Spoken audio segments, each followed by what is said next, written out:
Pushpa 2 premiere show കാണാനെത്തിയ യുവതി തിക്കിലും തിരക്കിലും പെട്ട് മരിച്ച സംഭവത്തിൽ നടൻ അല്ലു അർജുനെതിരെ കേസ്. ഹൈദരാബാദിലെ സന്ധ്യ തിയേറ്ററിൽ അല്ലു എത്തിയതിന് പിന്നാലെയുണ്ടായ തിക്കിലും തിരക്കിലും പെട്ടായിരുന്നു രേവതി എന്ന 35-കാരി മരിച്ചത്.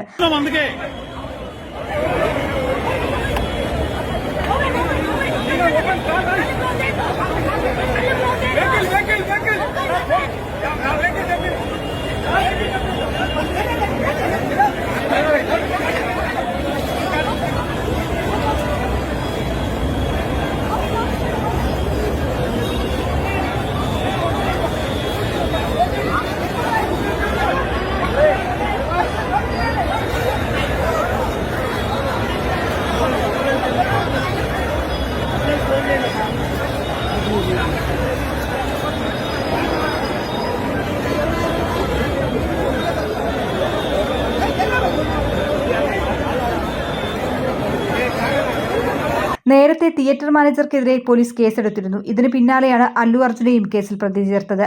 പുഷ്പ 2 പ്രീമിയർ ഷോ കാണാൻ സംഗീത സംവിധായകൻ ദേവി ശ്രീ പ്രസാദിനൊപ്പം അല്ലു അർജുൻ തിയേറ്ററിലെത്തുകയായിരുന്നു. അല്ലു അടക്കമുള്ളവർ തിയേറ്റർ സന്ദർശിക്കുമെന്ന് മുന്നറിയിപ്പുണ്ടായിരുന്നില്ലെന്ന് ഹൈദരാബാദ് പോലീസ് അറിയിച്ചു. അഭിനേതാക്കൾക്ക് പ്രവേശിക്കാനും തിരികെ പോകാനും പ്രത്യേക പ്രവേശനവാതിൽ ഉണ്ടായിരുന്നില്ലെന്നും പറയുന്നുണ്ട്. അഭിനേതാക്കൾക്ക് പ്രവേശിക്കാനും തിരികെ പോകാനും പ്രത്യേക പ്രവേശനവാതിൽ ഉണ്ടായിരുന്നില്ലെന്നും പോലീസ് പറയുന്നു. അല്ലു അർജുന്റെ കടുത്ത ആരാധകനായിരുന്ന മകൻ തേജിന്റെ നിർബന്ധം മൂലമാണ് അപകടത്തിൽ മരിച്ച രേവതിയും കുടുംബവും പുഷ്പ 2 പ്രീമിയർ ഷോയ്ക്കെത്തിയത്. എന്നാൽ പ്രീമിയർ ഷോയ്ക്കെത്തിയ അല്ലു അർജുനെ കാണാൻ തിയേറ്ററിലുണ്ടായ തിക്കിലും തിരക്കിലും വിട്ട് തേജിന് അമ്മ രേവതിയെ നഷ്ടമാവുകയായിരുന്നു. News desk media vision.